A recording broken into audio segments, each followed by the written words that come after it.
क्या आप जानते हैं उद्धव ठाकरे और राज ठाकरे करीब 20 साल से अभी तक कभी भी एक साथ नहीं दिखे थे, लेकिन ऐसा क्या हुआ कि वह एक साथ हो गए और ऐसा क्यों है कि दो भाई अलग अलग पार्टी में हैं? इस टॉपिक को हमने आगे डिटेल में डिस्कस किया है, तो चलिए इस दिलचस्प कहानी को विस्तार से समझते हैं।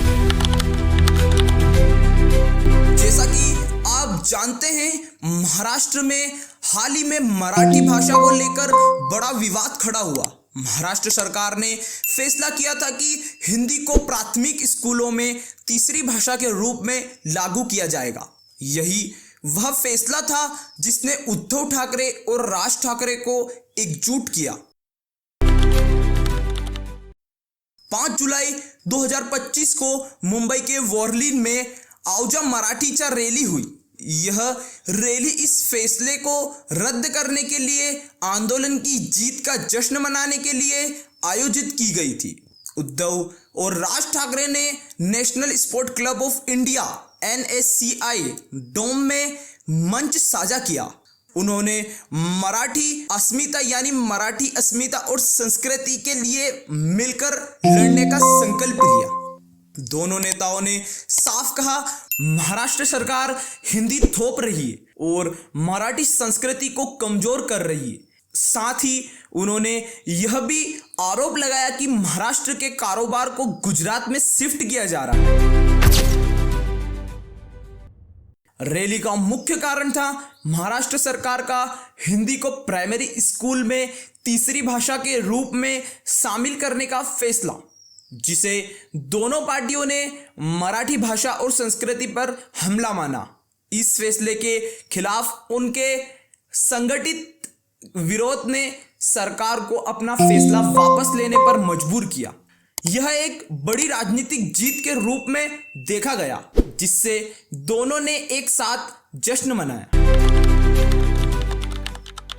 राजनीतिक रेलेवेंस: दोनों पार्टियां शिवसेना, UPT और MNS पिछले कुछ चुनावों में कमजोर प्रदर्शन के बाद अपनी राजनीतिक जमीन वापस लाने के लिए कोशिश कर रही थी। 2024 के विधानसभा चुनाव में बीजेपी नियंत्रित महायुति अलायंस ने मराठी वोटर्स का बड़ा हिस्सा अपनी तरफ किया, जिससे उद्धव और राज के लिए एक साथ आना एक रणनीतिक कदम हो सकता है।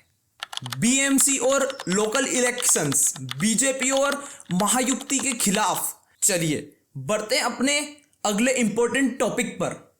Y Raj Thackeray form new political party. बहुत लोग सिर्फ ये जानते हैं कि राज ठाकरे ने अपनी पार्टी बना ली, लेकिन असली वजह कोई नहीं बताता।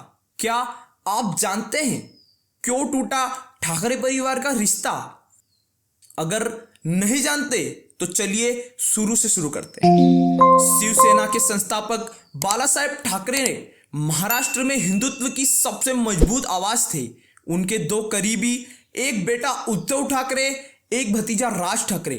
कई लोग मानते थे कि बाला साहब के बाद शिवसेना की बागडोर राज ठाकरे संभालेंगे, क्योंकि वो बेहद आक्रामक और करिश्माई नेता माने जाते थे। लेकिन कहानी में मोड़ तब आया जब बाला साहेब ने पार्टी की कमान धीरे धीरे अपने बेटे उद्धव ठाकरे को सौंपनी शुरू की। राज ठाकरे को यह फैसला नागवार गुजरा।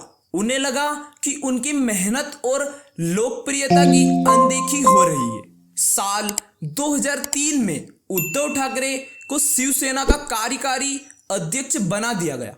यहीं से दोनों के बीच दूरी बढ़ने लगी। राज ठाकरे ने कई बार अपनी नाराजगी खुलकर जताई, लेकिन बाला साहेब ने नहीं माने। आखिरकार साल 2006 में राज ठाकरे ने शिवसेना छोड़ दी।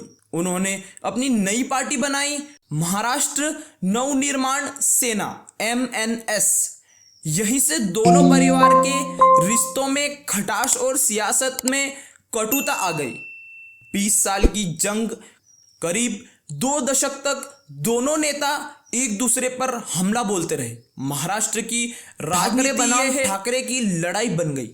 अगर आपको इस वीडियो में कुछ नया जानने को मिला हो तो वीडियो को लाइक कीजिए, और चैनल को सब्सक्राइब जरूर करिए ताकि हम ऐसे ही रिसर्च बेस्ड कंटेंट आपके लिए लाते रहें।